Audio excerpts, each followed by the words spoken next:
Hi, my name's Ian. I'm a dad. I'm an engineer. I've been worried about, you know,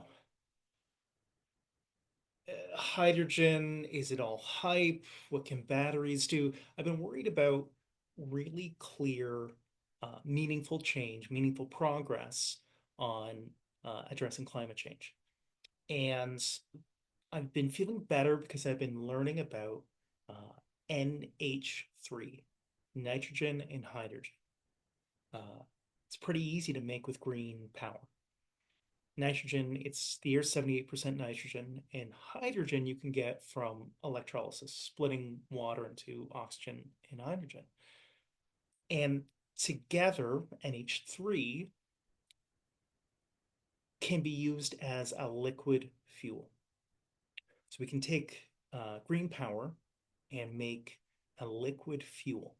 And why that's exciting, why that's really important, is for in a lot of cases you need a liquid fuel because the amount of energy you need to do a task is much more than what a battery can carry.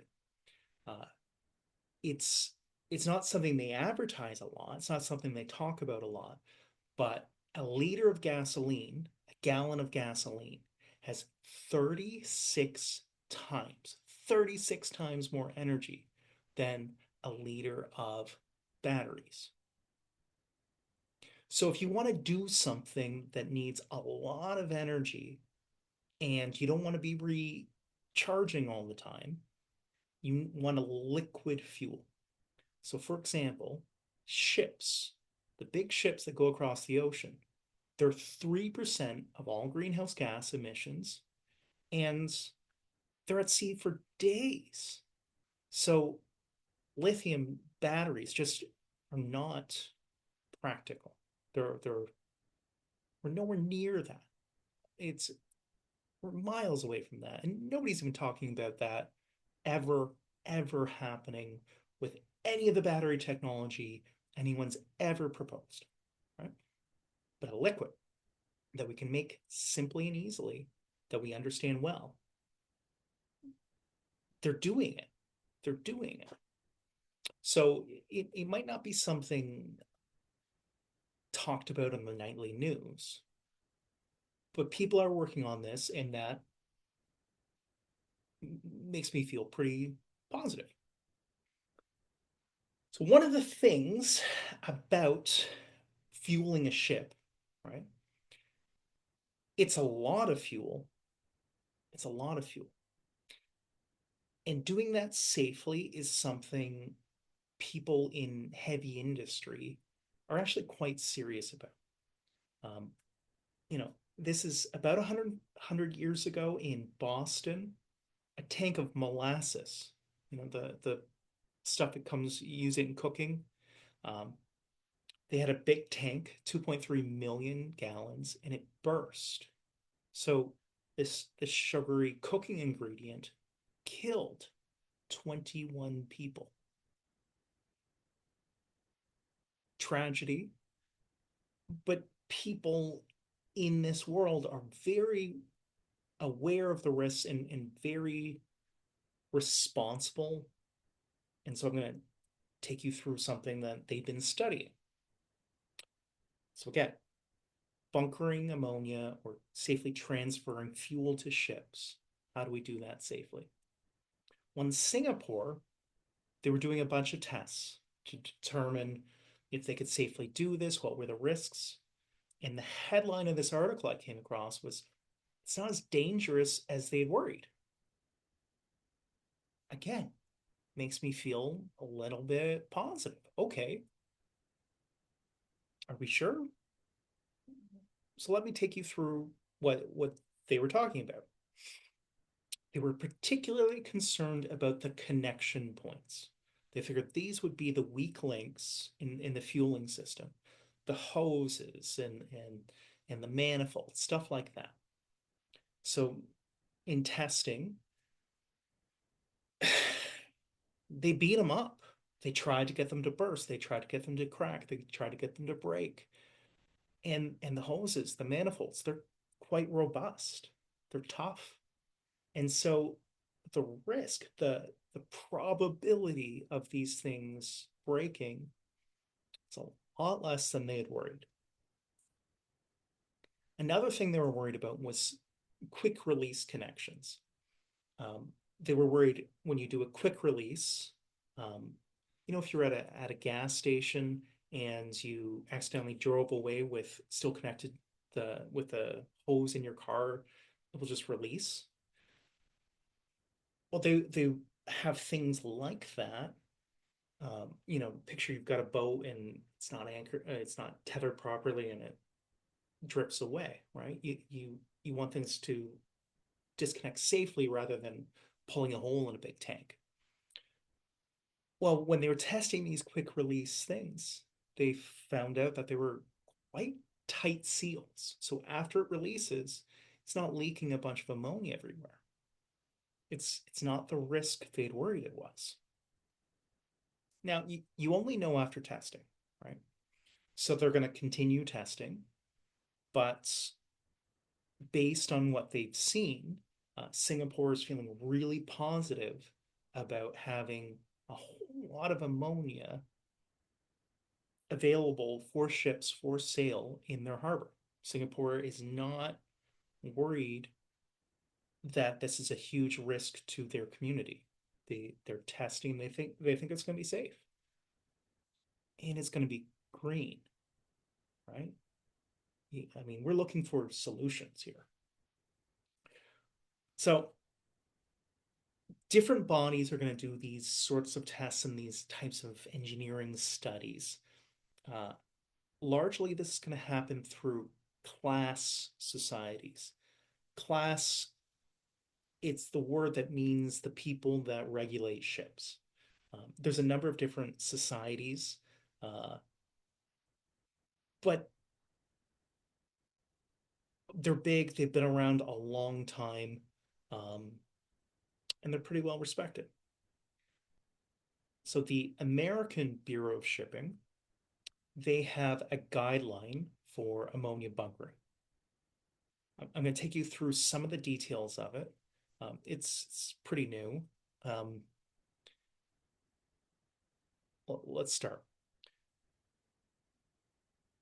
So they want to make sure they cover all the bases, right? So how do you keep it safely? What's their risk assessment? Uh, if you had a release, what happens to the gas? How do you safely operate? What kind of roles, responsibilities, who does what? Procedures and drills and equipment, certification, these kinds of things. So one thing to understand about ammonia, um, it's it can burn your skin. If you get it on you, you would want to wash it off with water. All right. That's it could burn you, but it's very unlikely that would kill you. The danger has to do with not the liquid, but when it turns into a gas. And the gas risk has to do with the duration, how long you're in a cloud of it, and what kind of concentration, what kind of parts per million. So you should think about this a little bit like the difference between a house fire and a campfire. A campfire, you can be around it for a long time, but the concentration is never high enough that it's going to hurt you. Whereas a house fire, if you're trapped in the building, yes, that can kill you. But even if you're across the road from a house fire, the smoke probably isn't going to kill you, right? So it really has to do with the dose. This is a table from the report. I'm going to flip it over here and look at the same data. So 20 to 50 ppm, ammonia is really, really smelly. So you can smell the heck out of it, but it's not going to hurt you. Uh, from 150 to 100, prolonged exposure, again, you can smell it, but it's not going to hurt you. From 400 to 700, it's really going to irritate you. Your eyes will be red, your nose will be raw, your throat.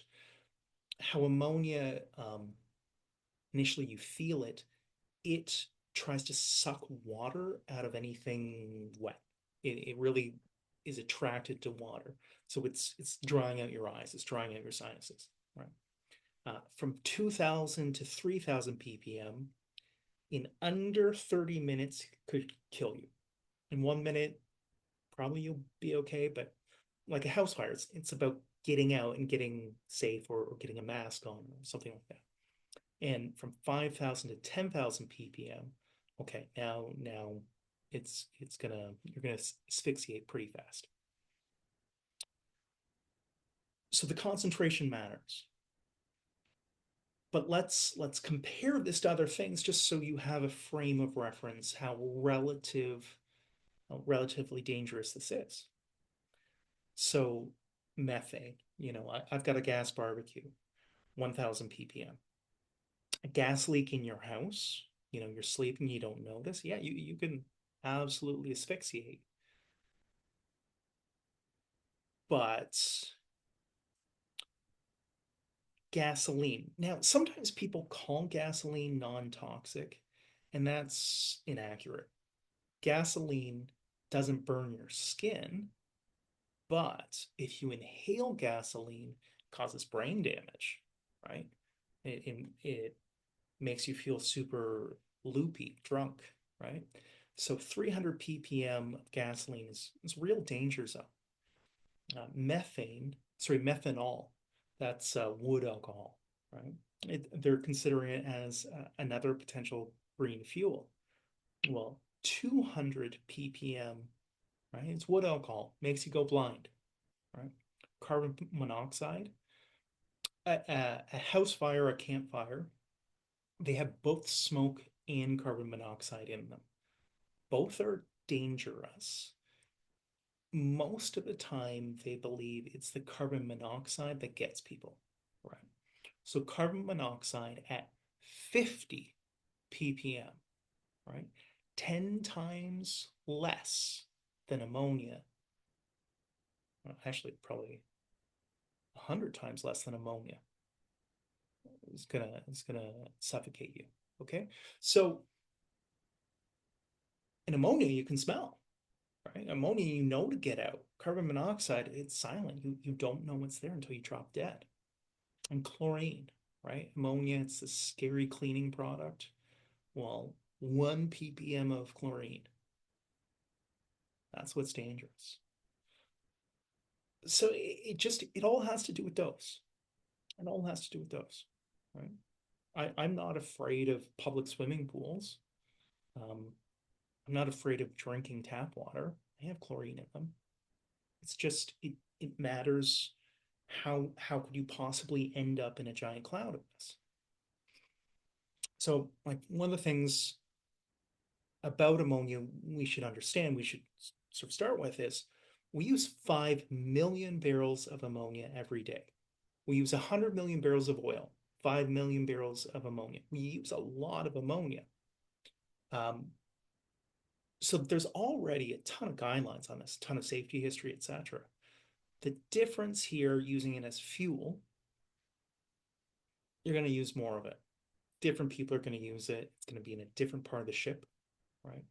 So these these societies, they just need to think through all those minute details of how is this different, um, which they're working on. So, for example, when we fuel a ship, uh, there's kind of three different ways we do it, and they're each slightly different because ships, you know, depending on where they are, the traffic, etc. Sometimes we fuel them out when they're at anchor offshore, so we do a ship to ship transfer. Sometimes we do it from a truck. Sometimes we do it from a terminal. So more hard connections versus a truck, which is mobile. It's different teams, different equipment. It's different. So they need to think through all those details. So, the transfer equipment. This specific image has your ship and your jetty. Okay.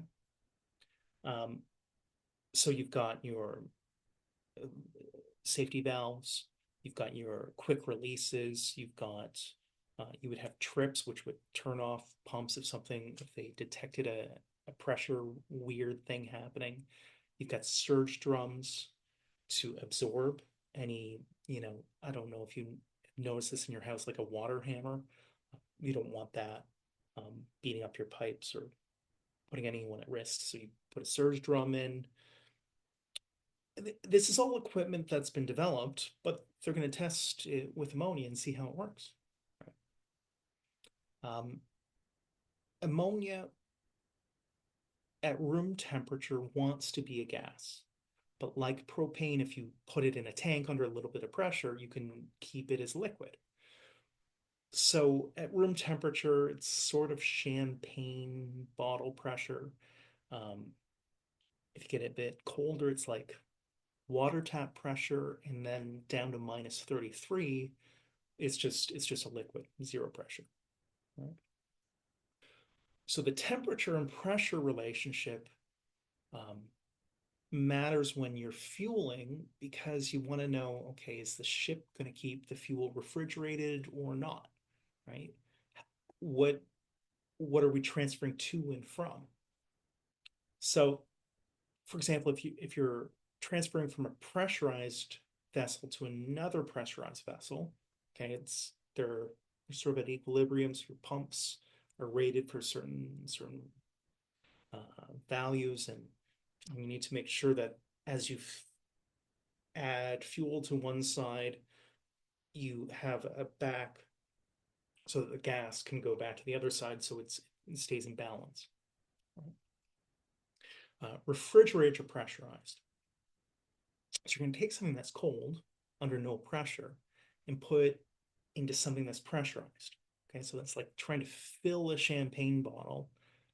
You want to make sure stuff is rated for that all the controls work. Um, Refrigerator to refrigerated, similar.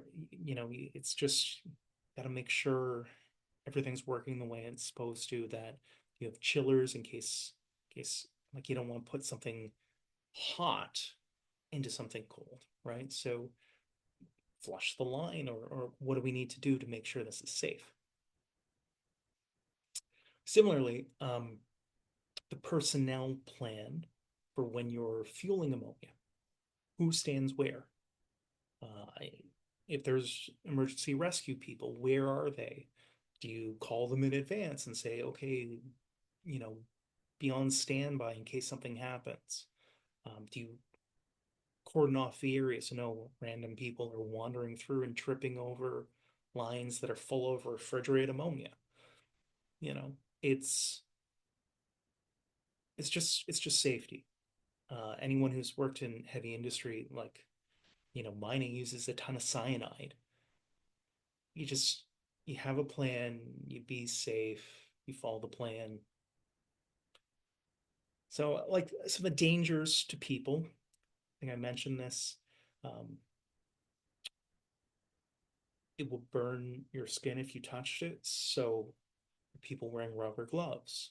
Are they wearing a face shield if something's potentially pressurized? You don't want to get sprayed by something by a release of pressure, right? Do they have safe exits, right? House fire is dangerous because you can't get out, right? Detection alarms, if there's a leak somewhere, are pumps automatically shutting off? This is an image of a guy in a rescue suit, right? So imagine somebody going into a burning building, right? They would have a fireproof thing on, they'd have a mask. Um, in this case, it's not hot, it's actually probably cold. Um, have the mask on. With a mask, with the suit, you could walk in and get anybody out of any trouble. But if you're sprayed with ammonia, you probably want to hose off with some water so you're not walking around and gonna, burn something else.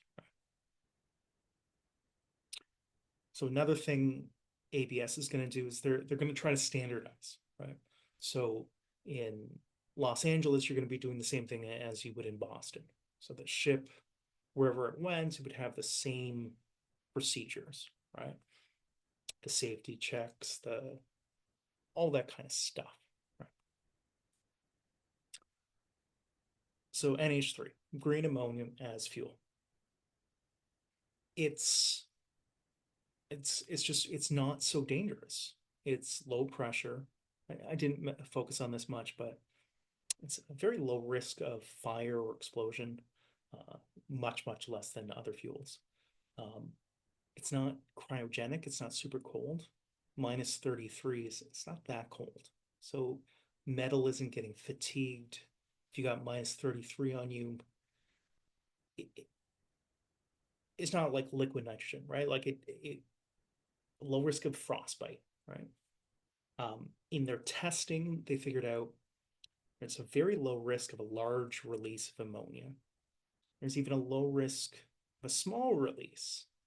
And a small release has a low risk of serious injury. The fumes, it's like a campfire, right? Um, you're going to prevent anybody from getting sprayed because they're going to know what they're doing because you have safety plans in place. And you'll have rescue workers all trained, etc. So there you go. I hope this was informative. Yeah, green fuel. We need fuel for some things, and turns out we have a pretty good solution. Cheers.